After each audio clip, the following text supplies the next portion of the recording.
Gemma Toms was not what you'd regard as a drug addict. She was quite the opposite. At 17, Gemma was energetic and conscientious, but her promising young life was cut short after taking ecstasy at a Perth music festival. The added tragedy is that Gemma's story is not unusual, and it seems an all too regular occurrence. A teenager killed by ecstasy or another of the so-called party drugs. Clearly, Australia's drug strategy is not working, but there is another way.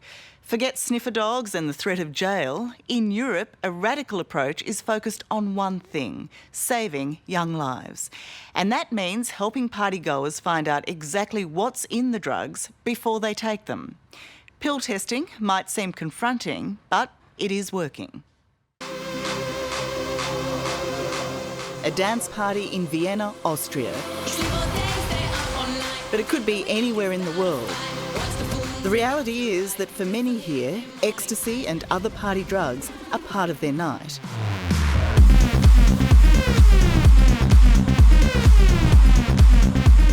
How does this work? How do you test the drug? But the chances are high that no one will die at this party because they can have their drugs tested right next to the dance floor. I got an ecstasy. Okay. All that is required for the test is a tiny scraping. The police stay away to encourage the young partygoers to have their drugs checked, which is done in a mobile lab outside. Chemist Rainer Schmidt and drugs counsellor Karl Kotscheper run this program in Vienna, paid for by the city's health department. We see drug taking as a fact, so we want to promote safer use, but the decision is always on their side. The test takes about 30 minutes. 30 minutes that could save a life by informing the user exactly what they're about to take.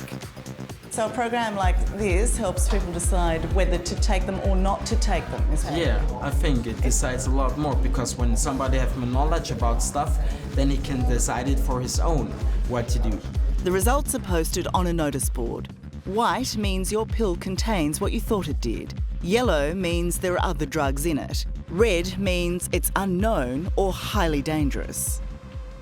Do you believe you're saving lives? Yes, I do.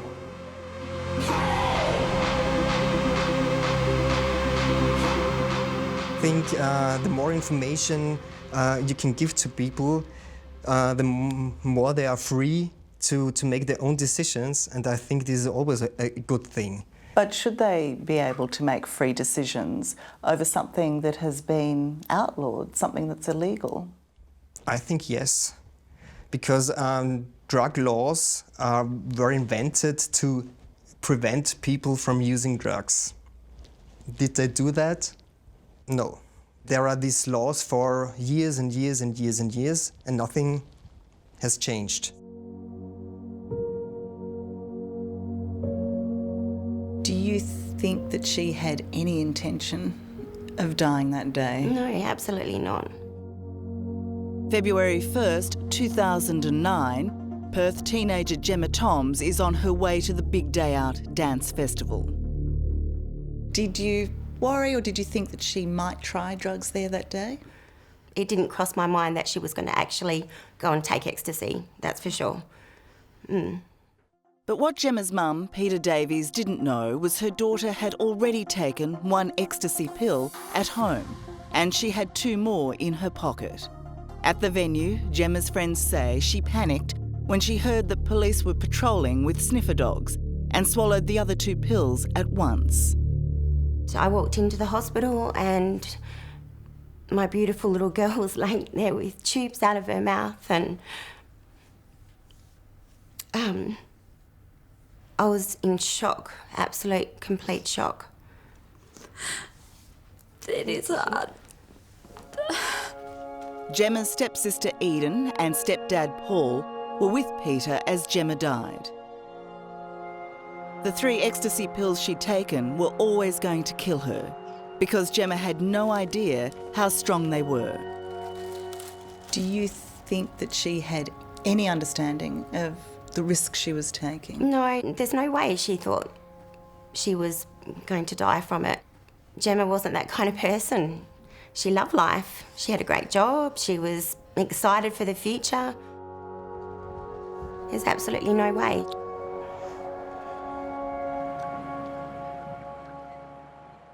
What is the message in Australia? Don't do drugs. Period. Is that message being heard? Not at all.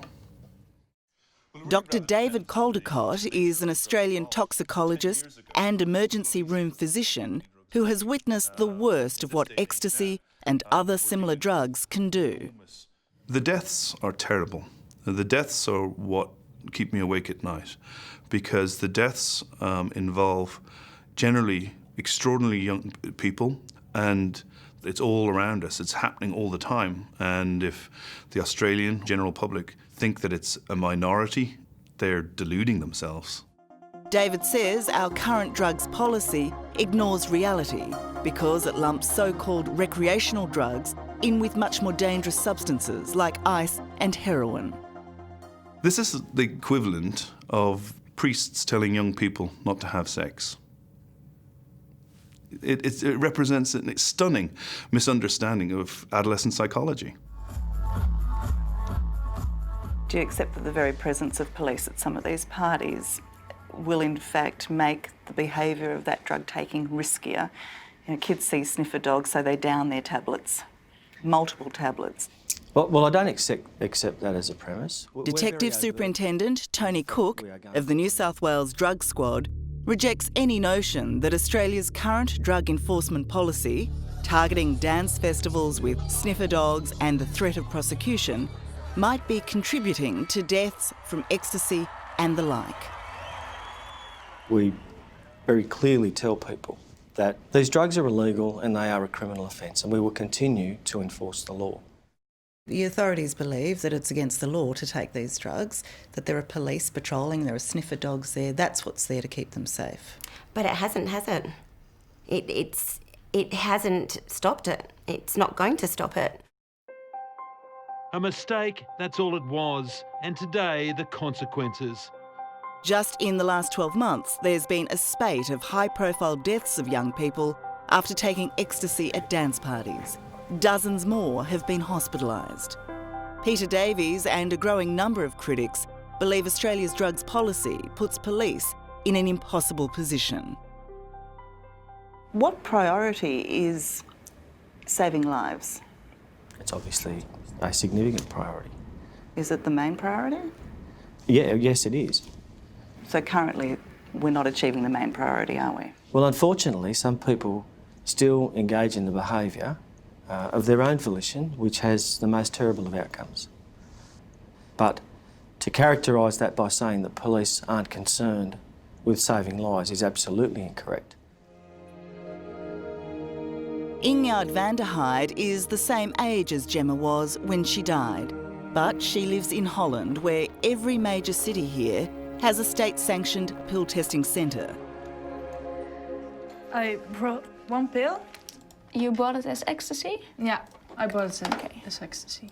Like about 70% of ecstasy users worldwide, Ingjard only takes the drug occasionally. And that's even more reason for her to want to find out exactly what she's taking. Do you know how much you need to take for your body weight? I know because I'm a woman. I can get 1 to 1.5 milligrams of MDMA for each kilogram I have. The pill that you've just tested, tell me about it. It's a very high dose pill. For a girl with her weight and length, it's too much, so she needs to be aware of it. How does that change your behaviour, if at all? I will just take a quarter or half and then we will see. But no, I will never take one pill at one moment. That's too much. It always is. Are they adapting their usage because they're being warned? Yeah, definitely. They know what the consequences are of high contents of drugs. Ninette van Hasselt is with Holland's Trimbos Institute, which has run the pill-checking program for more than 20 years. How would you describe the difference in drug takers here in the Netherlands and those in Australia? What fascinates me is that if you look at the way people are taking drugs in Australia when they go out, is that they're not very much concerned on what they take. because they don't have an idea of the real contents of what they're taking, and they're less informed on the consequences of the different drugs. So it's a wild night out. One of the greatest fears of the pill testing program is that by its very existence, it sanctions drug taking, and so therefore more people will start using illegal drugs. Well, here in Austria, where the program has been operating for nearly 2 decades, the opposite is true. Studies show that of those who've had their drugs tested, a third say they will no longer take them. And if the results prove dodgy, they'll warn their friends off them too. We know for a fact that venues which offer pill checking or drug checking, it changes the way young people take pills. With Australia topping the world in the use of ecstasy, Dr. David Caldecott has been lobbying for us to follow Europe's lead, to let young people have their pills tested, to know what they're taking before it kills them. The way we're dealing with drugs at the moment doesn't work for people who've already decided to use drugs. And what we have to try to do is to engage at a different level. But just because this group of people ignores the law, does that mean the law should change? Well, if a law doesn't work, it's not a very good law, is it? And the message of just saying no, that's terrible. And it's killing people. And it needs to stop, and it needs to stop now. Do you accept that for a group of people, the message of don't take drugs and your other message that they're dangerous is just not being heard, that they don't believe you? Unfortunately, yes. And that's disappointing. So, can you see a day when there might be pill checking in Australia? Well, no, I don't think so. That to me would be tacit support of drug use. No young person deserves to be a statistic. But the truth is, the overwhelming majority of young people who take ecstasy do so only for a few years. For them, it is a phase, a dangerous phase, but a phase nonetheless. We know for a fact that this particular group of consumers are people who will probably be functional users. So they're not impaired. They are taxpayers. Many of them will, in the end, become captains of industry, probably. And our job is to try to keep them alive, while shortening the space of time in which they use drugs. It doesn't mean we're condoning drugs at all. It's just another way for our kids to be safe. How would pill checking have saved her life, do you think? I can only imagine now. I can only imagine that if it was in place then, that I'd be able to have my beautiful daughter back. And how can you not want to do that? How can they say it's not a good thing? It's not just my daughter, it's other people's daughters and sons. And it's a life that's gone that could be here.